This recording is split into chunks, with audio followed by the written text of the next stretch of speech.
Hi everybody and welcome back to Coblentz Builders, where we take your dreams and turn them into reality. We're back in Linesville, Pennsylvania. This is part 2 of our Barndominium build and we're getting ready to set trusses. Come check it out. We used a skid loader with a truss boom to bring in the trusses. This particular build has 3 different kinds of trusses. The first truss that goes on is a gable truss. It is designed in order to put the metal on. We notch 1.5 inches out of the 6x6 to receive the first truss. And then we measure to make sure that both sides are the same. We used 2 2x6s and nailed them onto the 6x6 post and ran them all the way up to the peak of the first truss to make sure that it was braced really well.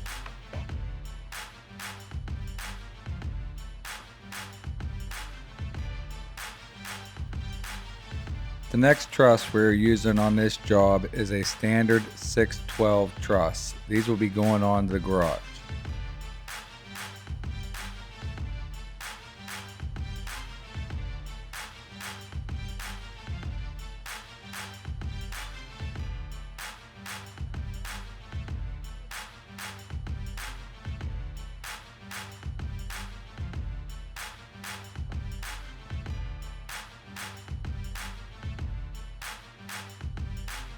We have our roof purlins pre-cut and pre-marked at 4 foot on center for bracing for the trusses, and we put these every 2 feet going up the trusses.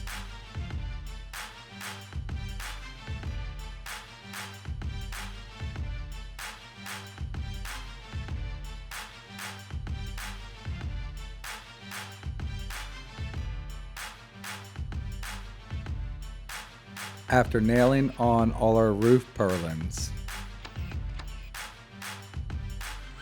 we mark and cut them at 10.5 inches so that when we put our fascia board on, it'll be exactly 12-inch overhang.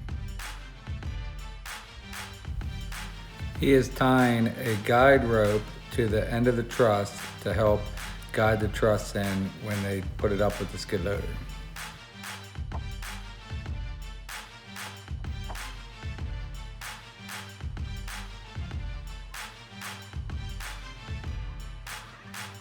The last set of trusses that we have are a scissor truss.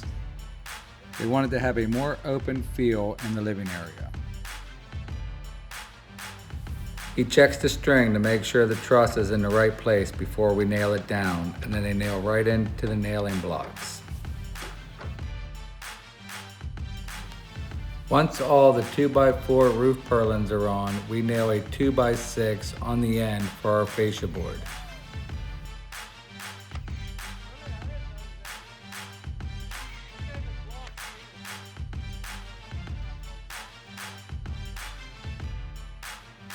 Then we staple a house wrap moisture barrier right on top of the 2x4 purlins before we install the metal.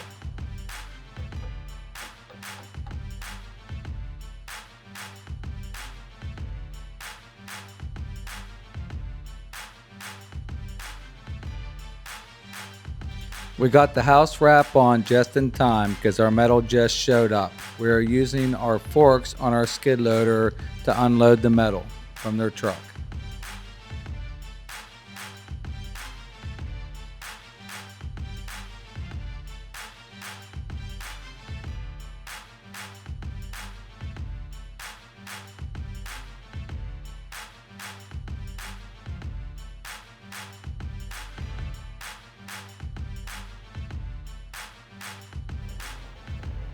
As we mentioned in one of our short videos, the metal company delivered the wrong color metal, so we need to put this metal back on the truck.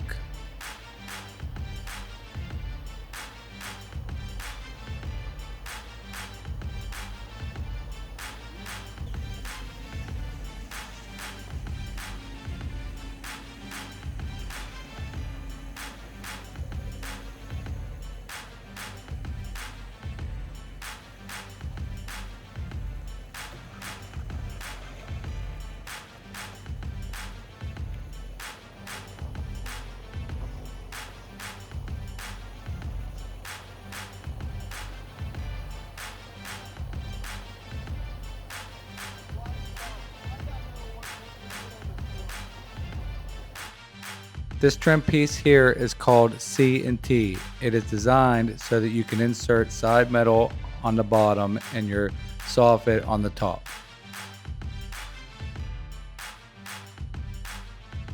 We also use the same moisture barrier for our side walls before we put our metal on.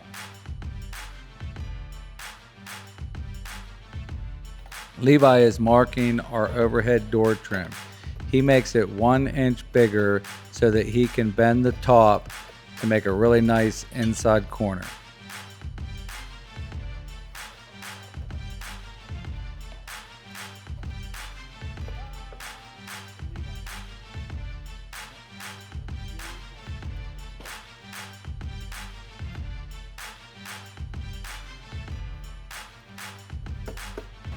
Here's a really good angle. You can see how it bends up onto the header.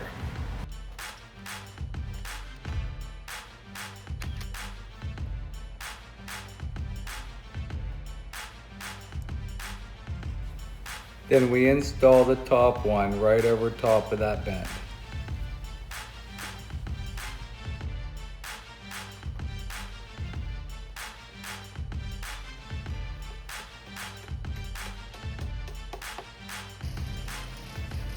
He's using our Milwaukee power snips to cut the first piece of metal to go around the garage doors.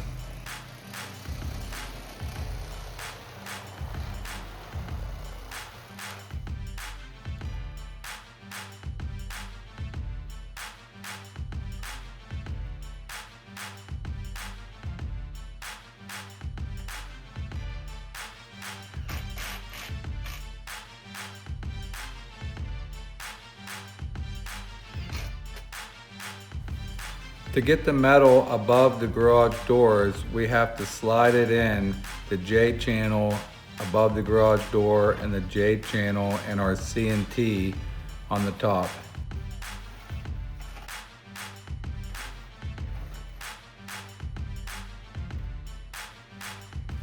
You have to use a pry tool in order to get the overlap ridge to go over top of the underlap ridge.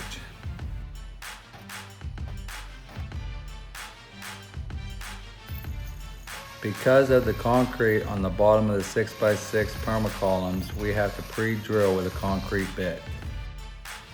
We take a piece of copper wire and stick it into the hole. Then we just use a regular metal screw. We just continue the same process around all the garage doors.